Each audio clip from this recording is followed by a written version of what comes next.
अभी अभी खबर आई है कि अमेरिका ने लाहौर में बसे जितने भी सिटीजन्स हैं उनको वापस बुलाया। जल्द से जल्द निर्देश जारी किए कि जितनी जल्दी हो सके लाहौर खाली कर दे, छोड़ दे वो जगह, क्योंकि कुछ भी हो सकता है। युद्ध जैसी स्थितियां बनी हुई हैं पाकिस्तान और हिंदुस्तान के बीच में। युद्ध जैसी जो स्थितियां बनी हुई हैं उसके चलते अमेरिका ने ये निर्देश जारी किया है वहाँ के सिविलियंस के लिए, जहाँ जो लाहौर में रह रहे हैं, लाहौर में रहकर काम कर रहे हैं, उनको जल्द से जल्द अपने देश बुलाया गया है। इधर पाकिस्तान ने ईरान से ड्रोन्स मांगे हैं, और ड्रोन भी कोई ऐसा वैसा नहीं। जो ड्रोन मांगा है वो मांगा है शाहिद 126।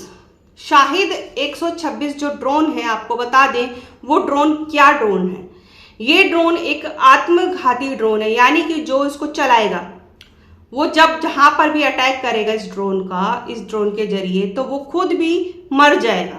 यानी कि उसको जब अटैक किया जाएगा उस ड्रोन के जरिए, तो उस जब जहां भी जगह पे उसको अटैक करना है, तो उसमें जो बैठा उसको ऑपरेट कर रहा होगा वो खुद उसको लेकर ही गिरेगा उस ड्रोन को। ये इस तरीके का ड्रोन है। यानी कि इससे जो पाकिस्तान की मेंटेलिटी है, मेंटल लेवल साफ दिखता है कि हम तो डूबेंगे डूबेंगे ही सनम, साथ तुम्हें भी ले डूबेंगे, मर जाएंगे, मिट जाएंगे, इस तरीके की तबाही जरूर मचाएंगे। इस तरीके की इनकी मेंटेलिटी है, ये साबित हो चुका है।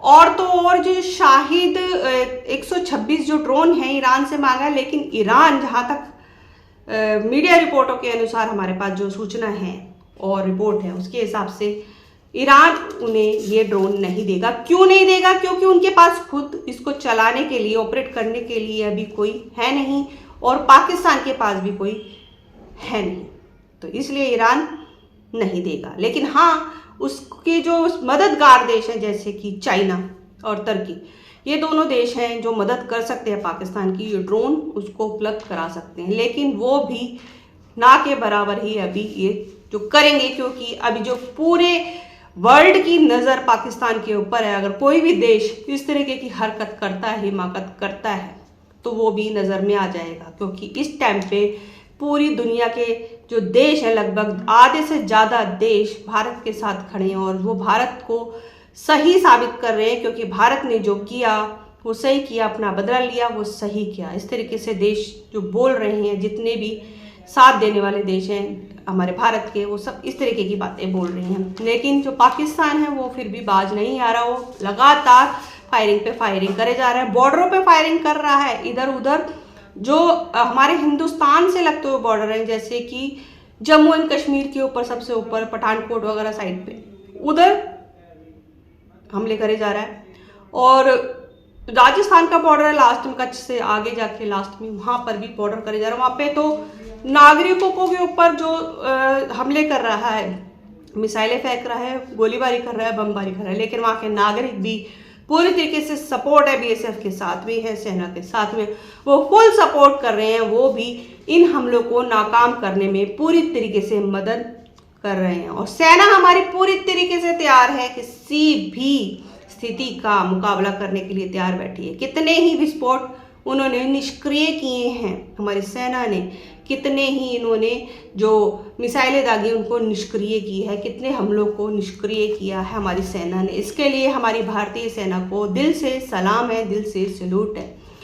और जो इधर जो हमले करे जा रहा है पाकिस्तान, काफ़ी जगहों पे किया है। इधर पंजाब में भी, अमृतसर में, जालंधर में, ऐसी जगहों पर, पठानकोट में और जम्मू में, कश्मीर में, काफ़ी शहरों में, अवंतीपुरा में, भुज में ये हमले कर चुका है। लगभग 10 शहरों में पाकिस्तान हमले करे जा रहा है, बराबर मिसाइलें फेंके जा रहा है, बराबर गोलीबारी करे जा रहा है, बाज नहीं आ रहा है।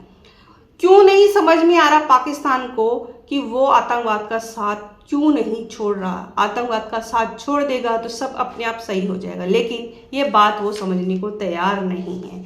लेकिन अब उल जलूल हरकतें करने पर उतारू हो चुका है। सिविल एरिया में वार कर रहा है जहाँ पर लोग रहते हैं, और ये बहुत गलत कर रहा है। इसका भी अंजाम पाकिस्तान को भुगतना तो पड़ेगा, क्योंकि युद्ध जैसे जो हालात है पूरी तरीके से बने हुए हैं। अब डायरेक्ट तो अभी तक इन्होंने बोला नहीं है कि हम युद्ध कर रहे हैं या युद्ध चाहते हैं, लेकिन जिस तरीके की हरकतें बार बार हो रही हैं उस हिसाब से साफ जाहिर हो रहा है कि युद्ध करना चाहते हैं भारत के साथ में। अगर युद्ध जैसी स्थितियां होती हैं तो कोई भी पीछे नहीं हटेगा। भारत का एक एक सैनिक, एक एक इंसान भारत के साथ में है और भारत को आगे बढ़ने के लिए कोई रोक नहीं सकता। पाकिस्तान के मंसूबे कभी कामयाब नहीं होंगे क्योंकि वो आतंकवाद का साथ देता है, वो इंसानियत का साथ नहीं देता।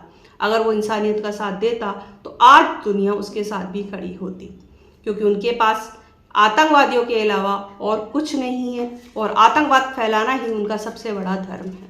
ये वो पाकिस्तान के अंदर जितने भी उनकी आर्मी, उनके पुलिस वाले, उनके नेता सब यही काम करते हैं और वो आतंकवादियों का गढ़ है। यानी कि अगर दुनिया में ये बात फैलती है या लोग ये बात कहते हैं कि पाकिस्तान को आतंकवादी देश घोषित कर दिया जाए तो गलत नहीं होगा, क्योंकि पाकिस्तान फुल सपोर्ट करता ही है।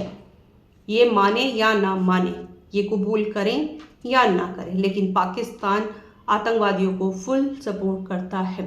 ये चाहे आप ड्रोन मंगा लें, चाहे कुछ भी कर ले, कितनी सेना मंगा ले, तुर्की इनकी मदद करे, चाइना इनकी मदद करे, लेकिन भारतीय सेना मुंह तोड़ जवाब देने के लिए तैयार बैठी है, क्योंकि और भी जितने भी देश हैं जो पूरी दुनिया में वो भारत के साथ खड़े हैं। इजराइल पूरी तरीके से भारत के साथ में खड़ा हुआ है। इस तरीके की खबरें हमारे पास में आ रही हैं कि जो पाकिस्तान है युद्ध करना चाहता है लेकिन वो क्लियर नहीं कर रहा है, लेकिन जो कर रहा है उस हिसाब से साफ दिख रहा है कि वो युद्ध करने के मूड में है। नई अपडेट के साथ आपसे फिर से मुलाकात होगी, तब तक के लिए नमस्कार।